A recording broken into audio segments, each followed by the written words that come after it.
My name is Taylor, number 47. I'm freshman at NCUE. The title is Manal al Sharif, a Saudi woman who dared to drive. Allow me to start this talk with the question to everyone. You know that all over the world, people fight for their freedom, fight for their rights. Some battle oppressive governments, others battle oppressive societies.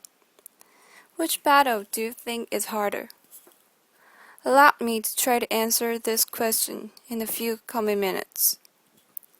Let me take you back 2 years ago in my life. It was the bad time of my son, Abudi. He was 5 at the time. After finish his bedtime rituals, he looked at me and he asked a question.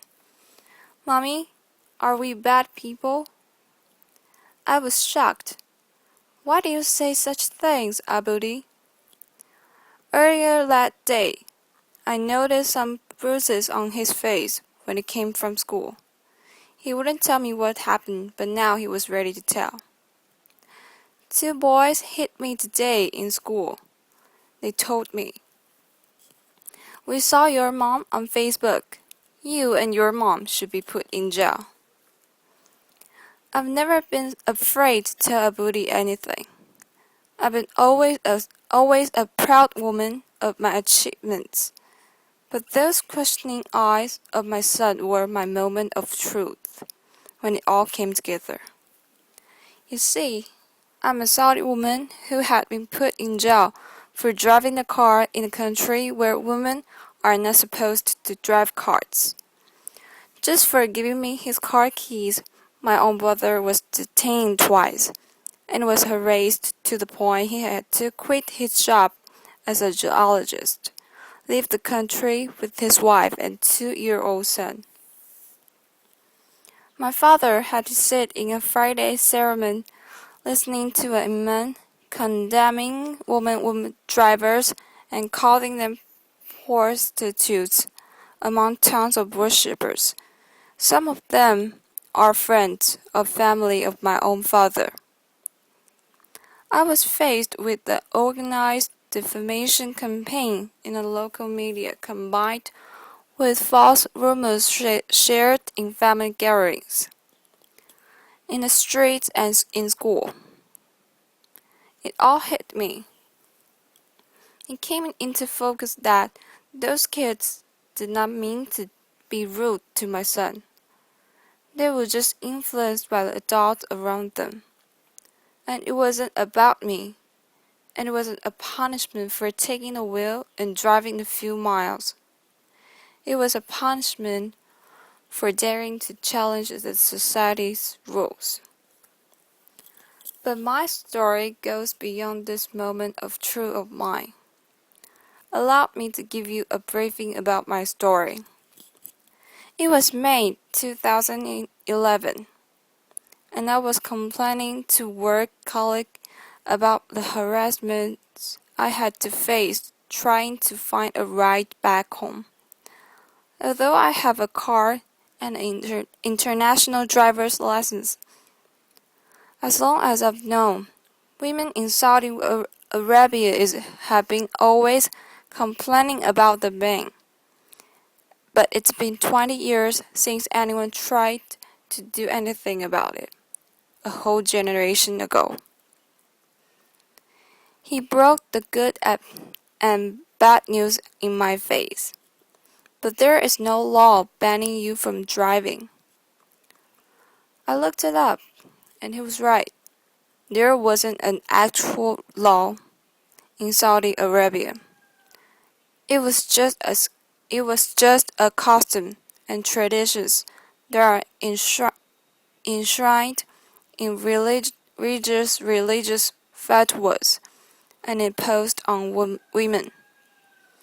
That realization ignited the idea of June 17, where we encouraged a woman to take the wheel and go drive. It was a few weeks later. We started receiving all of these. Men wolves will rap you if you go and drive. a courageous woman. Her name is Hariri. She's a Saudi woman in the city of Jeddah. She drove a car and she announced, but she didn't record a video. We needed proof. So I drove. I posted a video on YouTube, and to my surprise, it got hundreds of thousands of views the first day. What happened next? Of course, I started receiving threats to be killed, raped, just to stop this campaign. The Saudi authorities remained very quiet. That really creeps us a lot. I was in a campaign with other Saudi women and even men activists. We wanted to know how the authorities would respond on the actual day, June 17, when women go out and drive. So this time I asked my brother to come with me and drive by a police car. It went fast. We were arrested, signed a plaque not to drive again, released.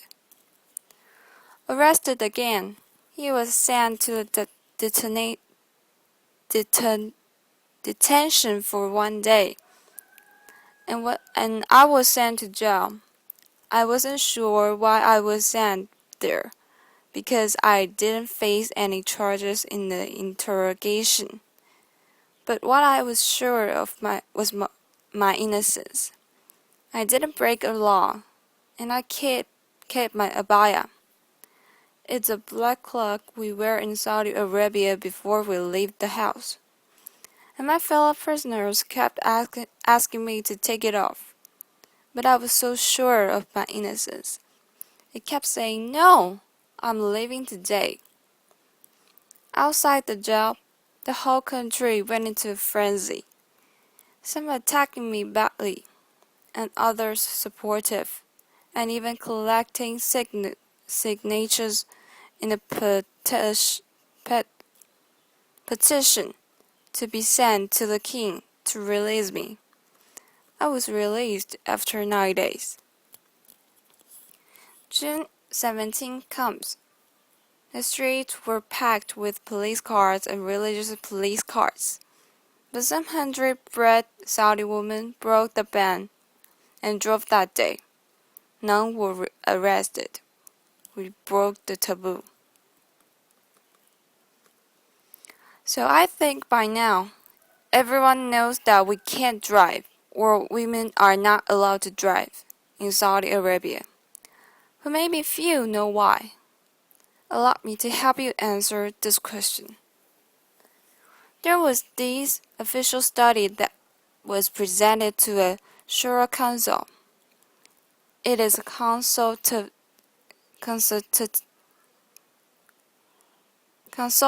council appointed by the king in Saudi Arabia. And it was done by a local professor, a university professor. He claims it's done based on a UNESCO study.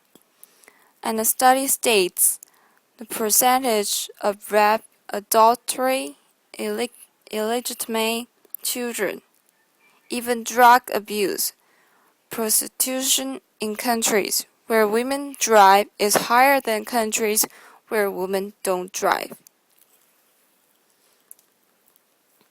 I know, I was like this. I was shocked. I was like, we're the last country in the world where women don't drive.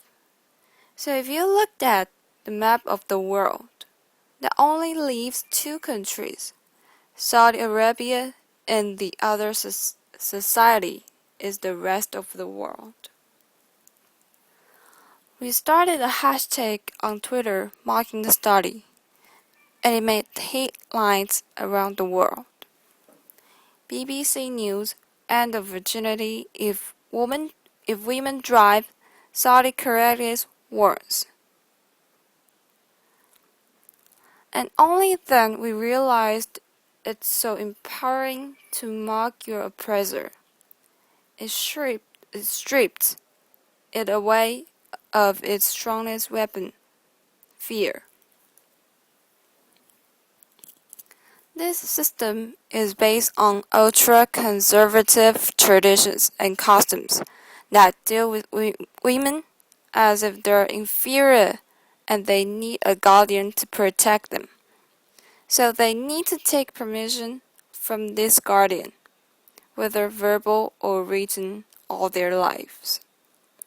We are minors until the day we die, and it becomes worse when it enshrined in religious fatwas based on wrong interpretation of the Sharia law or the religious laws.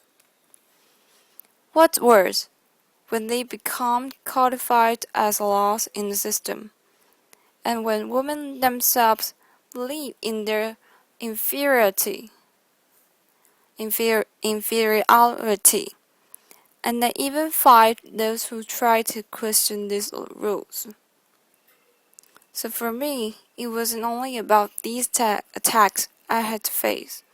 It was about living two totally different perceptions of my personality, of my person. Lavinia Black in my home country, and a hero outside. Just to tell you, two stories happened in the last 2 years.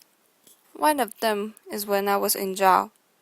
I'm pretty sure when I was in jail, everyone saw titles in the international media something like this during these 9 days I was in jail. But in my home country, it was a totally different picture. It was more like this.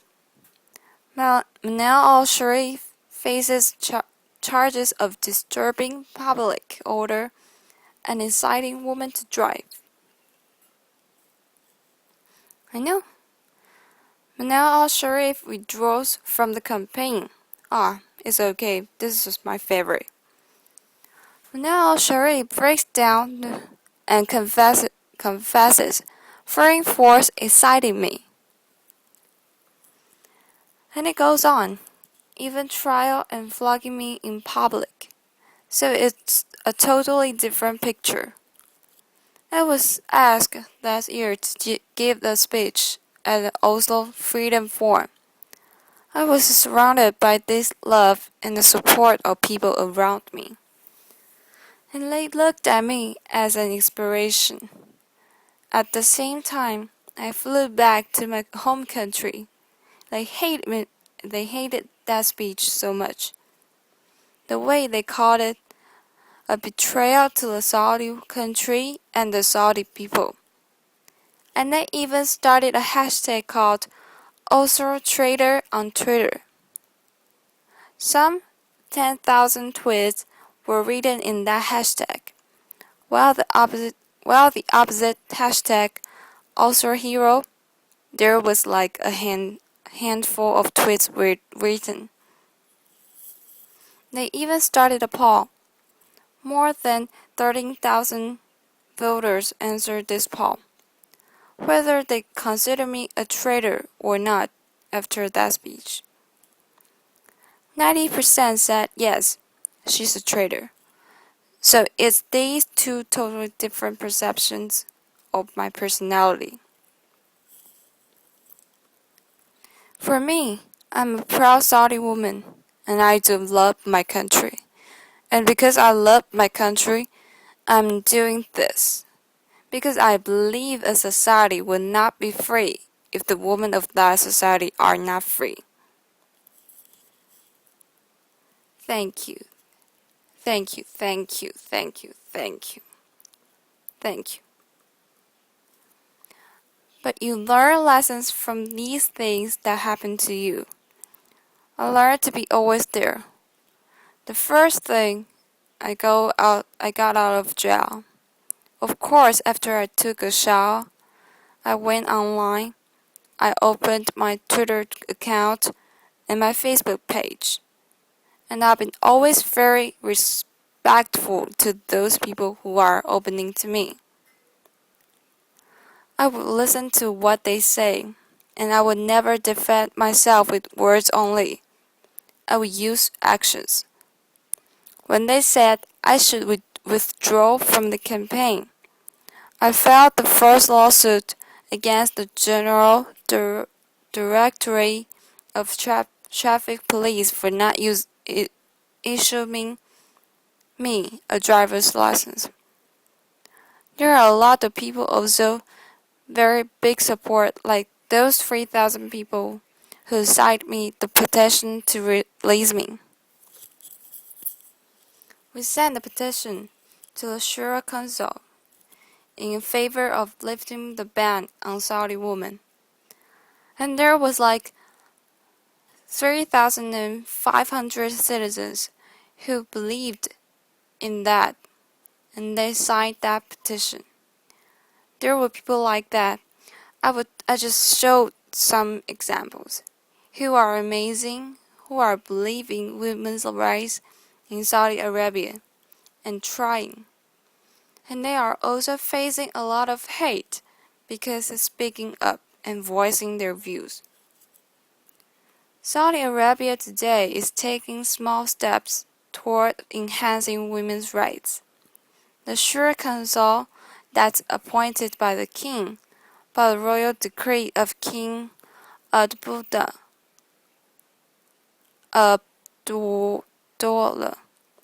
Last year, there was 30 women assigned to that council, like 20% of the council.